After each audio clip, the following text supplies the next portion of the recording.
Tak kunjung terrealisasinya ganti rugi atau konsinyasi tanah warga Waru Gunung terkait tanah yang terimbas pembangunan tol Surabaya Mojokerto lantaran diklaim Pemkot sebagai tanah kas desa membuat pengacara warga Waru Gunung mendatangi kantor BPN wilayah 1 Surabaya.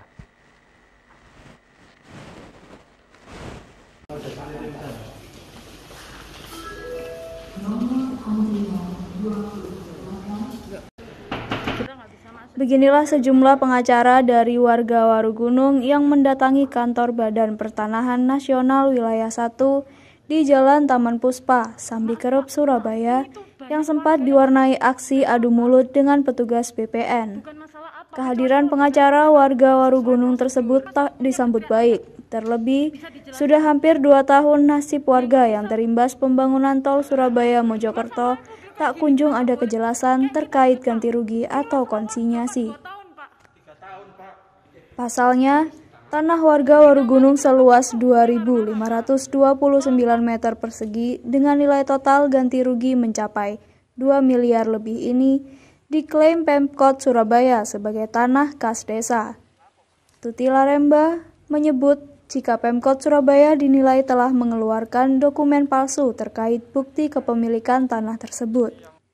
Pasalnya, warga Waru Gunung telah memiliki bukti kepemilikan yang sah dan bersertifikat. Namun, hingga saat ini Pemkot tak pernah bisa menunjukkan dokumen aslinya. Meski begitu, dalam pertemuan tersebut, kuasa hukum warga mengaku masih akan menunggu pihak BPN yang akan menyurati Pemkot Surabaya dan jaksa terkait klaim tanah warga tersebut. Agak sedikit rame ya, bukan kami arogansi tapi ingin mencari kepastian hukum. Karena kenapa? Bahwa klien kami sudah jelas di dalam penetapan biaya eksekusi itu atas nama klien kami. Dan kami pun terkait tanah tersebut sudah bersertifikat. Akan tetapi setelah pencairan untuk kita mengambil konsinyasi, dalam waktu 1 minggu ada pembatalan dari BPN dikarenakan ada surat dari Pemkot Surabaya mengatakan bahwa tanah tersebut adalah tanah desa.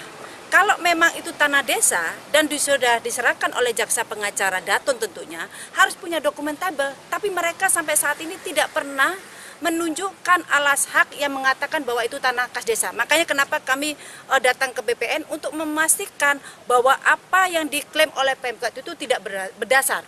Dan memang tadi sempat di dalam tadi ada satu keheranan dari BPN bahwa kami mempunyai surat kesepakatan yang asli, sedangkan Pemkot hanya fotokopi. Disitulah nanti tadi langkah-langkah BPN untuk menyurati BPN maupun jaksa untuk mengklarifikasi terhadap adanya suatu diduga menggunakan surat palsu.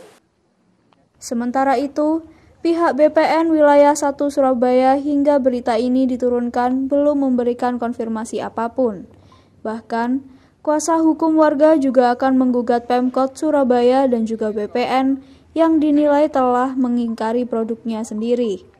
Farid Arman, Surabaya TV.